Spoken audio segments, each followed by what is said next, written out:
চুঁচুড়ার ঘড়ির মোড়ে লকেট চ্যাটার্জির মনোনয়ন পত্র জমাকে কেন্দ্র করে বাম কংগ্রেসের সাথে বিজেপির হুগলি জেলা সাধারণ সম্পাদক সুরেশ সাউ এবং তার দলবলের সাথে বচসা ও কথা কাটাকাটি হয়। একই রাস্তায় দুই দল ঢুকে পড়ায় এই সমস্যা হয়েছে বলে ধারণা।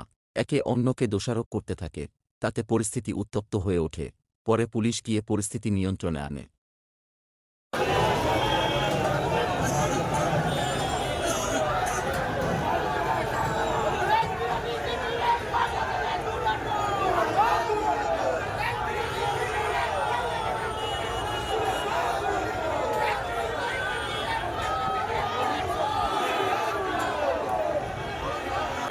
এই রাস্তা আজকে আমাদের দখলে।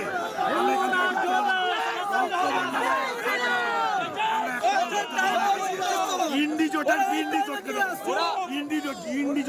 ওদের যেটা অভিযোগ, ওরা বলছে যে আপনাদের টাইম পেরিয়ে গেছিল, আপনাদের 11টায় টাইম ছিল।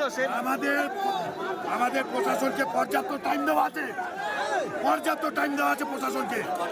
ওরা সেই টাইমের পরে এদেরকে এখানে কি করে পাঠায়? ওই রাস্তা দিয়ে পাঠানো যায় না, থানার সামনে দিয়ে পাঠানো যায় না। এখান দিয়ে কি জন্য পাঠাচ্ছে? তৃণমূলের চক্রান্ত, পুলিশের মদতে এই জিনিস হচ্ছে।